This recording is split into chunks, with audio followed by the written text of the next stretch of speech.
नमस्कार बच्चों, good morning. आज हम पढ़ेंगे चैप्टर नंबर 3। क्या पढ़ेंगे? Chapter number 3 class 10th science. हमारे चैप्टर का नाम है मेटल्स एंड नॉन मेटल्स। ठीक है, इसके हमने पहले 2 पार्ट्स और देख लिए चैप्टर के। इस पार्ट में हम क्या देखेंगे? How do metals and non metal react, यानी मेटल और नॉन मेटल आपस में रिएक्शन कैसे करते हैं। ठीक है, तो उसके लिए हम प्रीवियस क्लास 9 की बात करते हैं। हमने पढ़ा था बहुत सारे एलिमेंट्स जो होते हैं उनकी टेंडेंसी होती है कि वो नोबल गैसेस, यानी आपकी नोबल गैसेस जो है हीलियम, नियॉन, आर्गन, इनके जैसे आप अपनी आउटर मोस्ट सेल को वो क्या करना चाहते हैं? फुलफिल। ठीक है, और आउटर मोस्ट सेल को फुलफिल करके वो क्या होना चाहते हैं? स्टेबल। ठीक है, स्टेबल होना चाहते हैं। तो हमने कहाँ पढ़ा था? ये क्लास 9 में। तो यहाँ पर भी हम उसको देखेंगे। ठीक है, आप यदि हम देखो तो आप यहाँ नोबल गैसेस को देखो, हीलियम, नियॉन और आर्गन को, इनके आउटर मोस्ट सेल कंप्लीट है। देखिए यहाँ पर 2 जो है हीलियम, एटॉमिक नंबर 2 है, आउटर मोस्ट सेल इसकी के है, और के में जो है ज्यादा से ज्यादा मैक्सिमम इलेक्ट्रॉन कितने आ सकते हैं? 2, और 2 है इसमें।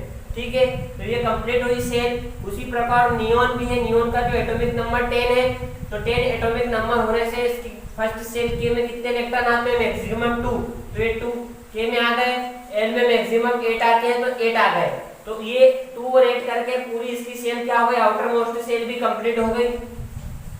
ठीक है, उसी प्रकार आर्गन का 18 होता है एटॉमिक नंबर, इसकी भी के सेल में 2 इलेक्ट्रॉन, एल में 8 और एम में 8। वैसे तो मैक्सिमम इलेक्ट्रॉन एम सेल में 18 आते हैं, 18 आते हैं, लेकिन बोर एंड बरी स्कीम के अकॉर्डिंग 8 एलिमेंट के बाद, एक इलेक्ट्रॉन के बाद भी अनदर सेल स्टार्ट हो जाती है, इसलिए यहाँ पर 8 आया है। मतलब इसकी भी आखिरी की सेल क्या है? फुलफिल है। ठीक है, तो इसलिए नोबल गैसेस जो होती है ये अनदर एलिमेंट के साथ रिएक्शन बहुत कम मात्रा में करती, बहुत कम, नहीं के बराबर निग्लिजिबल रिएक्शन करती है, बहुत कम रिएक्शन करती है अनदर एलिमेंट के साथ। हम बात करेंगे मेटल और नॉन मेटल की। ये मेटल और नॉन मेटल ये कैसे रिएक्शन करते हैं इच अदर, यानी आपस में कैसे रिएक्शन करते हैं, रिएक्ट करते हैं। तो इसके लिए मैं देखता हूँ, मान लो हमने एक मेटल ले ली सोडियम, ये आपको दिखाई दे रहा है यहाँ पर सोडियम, आप देख रहे होंगे यहाँ पर सोडियम है जिसका एटॉमिक नंबर 11 है। ठीक है, जिसके आउटर मोस्ट के में 2, एल में 8 और आउटर मोस्ट एम सेल में 1 इलेक्ट्रॉन है। अब देखिए कि इसके आउटर मोस्ट सेल पूरी कंप्लीट है क्या? नहीं, इसको इस आउटर मोस्ट सेल को कंप्लीट करने के लिए 7 इलेक्ट्रॉन और चाहिए, जब जाके 1 + 7 कितने होंगे? 8 इलेक्ट्रॉन, जब जाके नोबल गैसेस जैसा अपने आप को स्टेबल कर पाएगा। ठीक है, इसके आउटर मोस्ट सेल कंप्लीट नहीं है, तो ये मैंने ले लिया यहाँ पर, क्या लिया? सोडियम। ठीक है, ये सोडियम ले लिया। ठीक है, इसके आउटर मोस्ट सेल में 1 इलेक्ट्रॉन है, इसको 7 इलेक्ट्रॉन की जरूरत होती है। उसी प्रकार जहाँ पर सोडियम लिया, अब सोडियम क्या करेगा? ये 1 इलेक्ट्रॉन, भाई उसको आउटर मोस्ट सेल कंप्लीट करनी है तो 7 इलेक्ट्रॉन लेने पड़ेंगे, तो 7 इलेक्ट्रॉन लेना यानी बहुत खर्च का काम है। एक काम करते हैं अपन, 7 लेने की जगह 1 को दे देते हैं, तो ये इससे क्या हुआ कि 1 इलेक्ट्रॉन बाहर आ गया। बाहर जाने से क्या होगा? इसके अंदर देखिए, अब बाहर जब 1 इलेक्ट्रॉन यहाँ से निकल गया, ये Na+ आयन बन गया, और 1 इलेक्ट्रॉन क्या हो गया? बाहर हो गया। 1 इलेक्ट्रॉन इसका क्या हो गया? बाहर हो गया। अब यहाँ पर क्या बन गया? सोडियम, सोडियम बन गया ये केनायन। ठीक है, अब ये बाहर निकलने से क्या हुआ? ये सोडियम केनायन कैसे बना? ठीक है, कैसे बना ये देखिए। अब यहाँ पर क्या होता है कि जब सोडियम का एटॉमिक नंबर 11 है, तो नंबर ऑफ प्रोटॉन भी क्या होंगे? 11, नंबर ऑफ इलेक्ट्रॉन भी क्या होंगे? 11। ठीक है, पिछले साल की क्लास 9th में जाइए आप, प्रीवियस क्लास में आपको समझ में आएगा, हमने पढ़ा था। ठीक है, प्रोटॉन की संख्या भी 11 है, इलेक्ट्रॉन की संख्या भी 11 है। ठीक है, यदि एटॉमिक नंबर 11 है तो ठीक है, दोनों क्या होंगे? बराबर। प्रोटॉन जो होता है वो पॉजिटिव चार्ज को डिनोटेट करता है, इलेक्ट्रॉन जो है वो नेगेटिव चार्ज को डिनोटेट करता है। अब इससे आपको पता है कि 1 इलेक्ट्रॉन आउट हो गया, 1 इलेक्ट्रॉन चले गया, तो यहाँ नंबर ऑफ इलेक्ट्रॉन 11 की जगह कितने हो गए? 10 हो गए। यानी सोडियम के अंदर इलेक्ट्रॉन की संख्या कम हो गई, नंबर ऑफ इलेक्ट्रॉन जो है वो कम हो गए, नंबर ऑफ प्रोटॉन जो है वो 11 है यानी ज्यादा है। इसलिए यहाँ पर प्रोटॉन की संख्या ज्यादा होने के कारण सोडियम केनायन यानी पॉजिटिव आयन बन गया। ठीक है, इस प्रकार से पॉजिटिव आयन बनाइए। अब बात कर लेते हैं अपन क्लोरीन की। ये क्लोरीन, यहाँ पर क्लोरीन में क्या होगा, ये क्लोरीन जो होता है इसके आउटर मोस्ट शेल में देखिए, ये क्लोरीन लास्ट में लिखा हुआ है यहाँ पर 17 होती है। आउटर मोस्ट शेल में कितने इलेक्ट्रॉन दिख रहे हैं आपको, 7 दिख रहे हैं। अब 7 में इसको जरूरत कितनी है भैया, 1 इलेक्ट्रॉन की जरूरत है। तो इसके लिए तो बहुत अच्छा है, इलेक्ट्रॉन ले लेगा, ना कि 7 को देगा। ठीक है, 1 इलेक्ट्रॉन हायर कर लेगा, ये ले लेगा, तो और लेकर क्या कर लेगा, अपने आप को स्टेबल कर लेगा।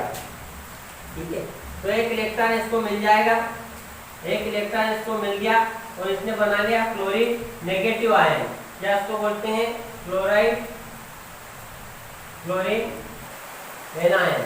ठीक है, इस प्रकार से क्लोरीन एनायन बना लिया इसने नेगेटिव।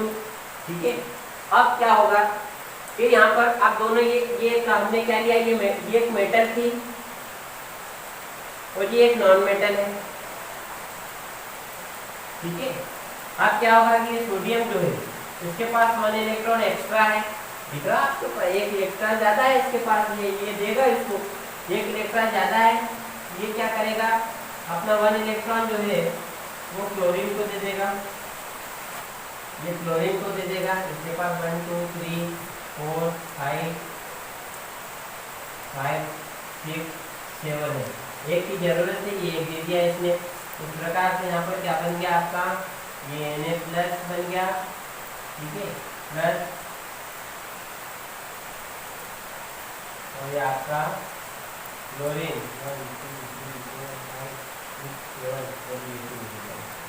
इस प्रकार से नेगेटिव हो गया और ये दोनों मिलकर बना देंगे NaCl। ठीक है, जिसको बोला जाता है सोडियम क्लोराइड। ठीक है, सोडियम क्लोराइड यानी साधारण नमक जो हम खाते हैं घर में नमक, वो बन गया यहाँ पर। ठीक है, तो इस प्रकार से मेटल और नॉन मेटल इस प्रकार से रिएक्शन करते हैं, आपस में रिएक्ट करते हैं और इस प्रकार से ये कंपाउंड का फॉर्मेशन करते हैं। ये कंपाउंड बन गया, ये मेटल हो गई, ये नॉन मेटल, तो दोनों ने मिलकर क्या बना लिया, कंपाउंड का फॉर्मेशन कर लिया। तो इस प्रकार से मेटल नॉन मेटल रिएक्शन करते हैं। और एक एग्जांपल देख लेते हैं हम, अनदर एग्जांपल हम देखते हैं मैग्नीशियम।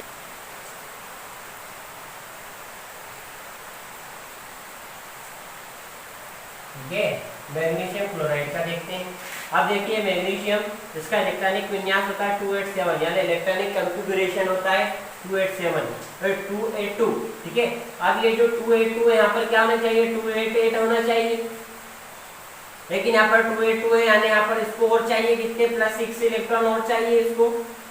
तो 6 से लेना कठिन काम है, इसलिए क्या करेगा, 2 को दे देगा, यानी 2 इलेक्ट्रॉन निकल जाएंगे, +2 इलेक्ट्रॉन बाहर हो गए, ये बाहर हो गए, इलेक्ट्रॉनिक कॉन्फ़िगरेशन हो गया 2 और 8।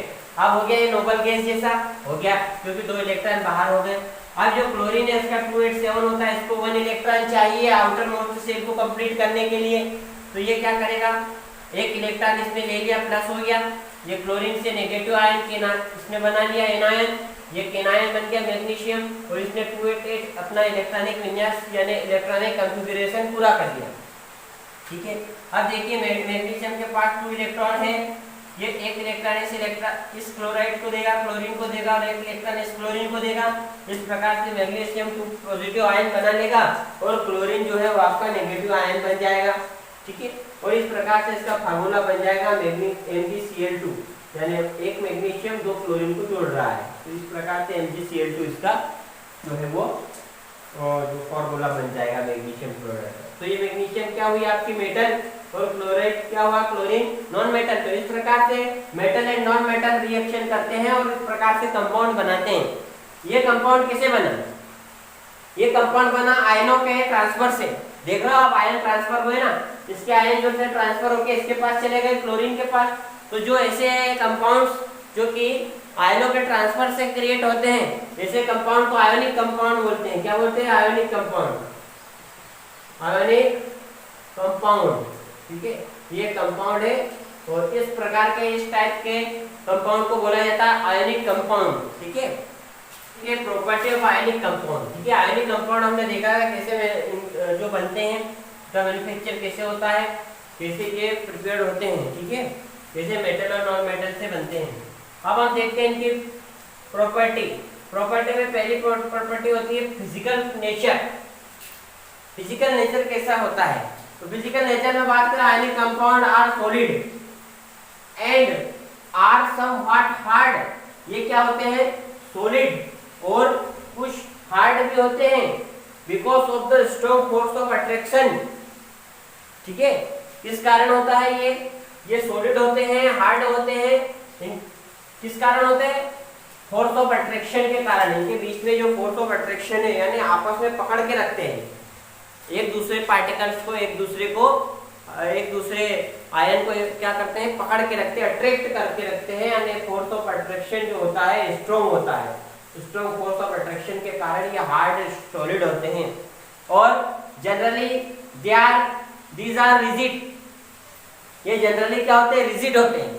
यानी यदि आप इनको ब्रेक करोगे, तोड़ोगे, ब्रेक डाउन करोगे, तो break down in small pieces, ये क्या होगा, ब्रेक डाउन होकर स्मॉल पीस में कन्वर्ट हो जाएंगे।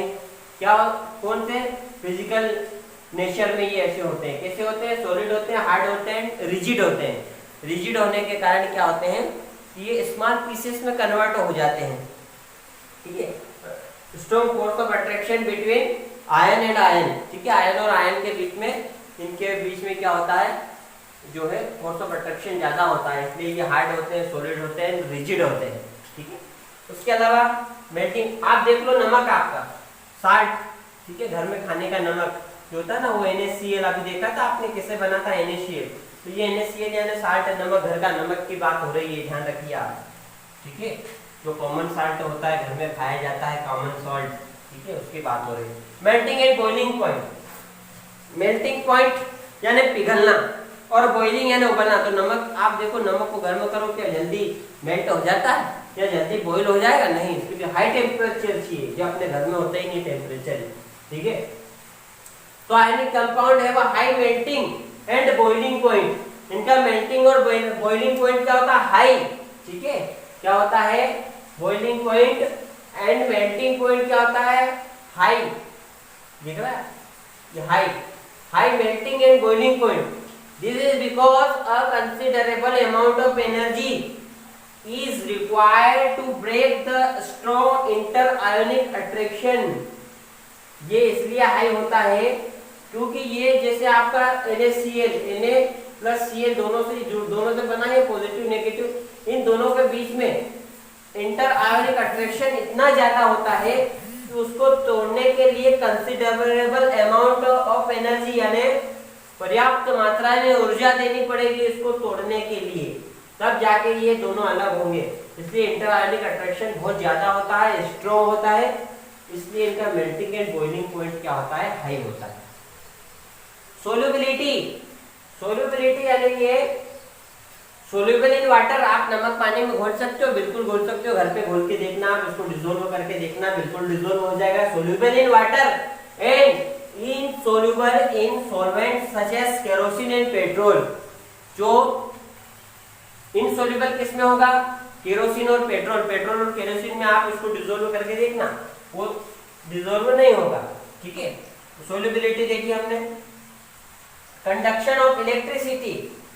कंडक्शन ऑफ इलेक्ट्रिसिटी में यदि हम देखें तो ionic compound can not conduct electricity in the solid state, यानी सॉलिड स्टेट में ये कंडक्शन नहीं करेंगे।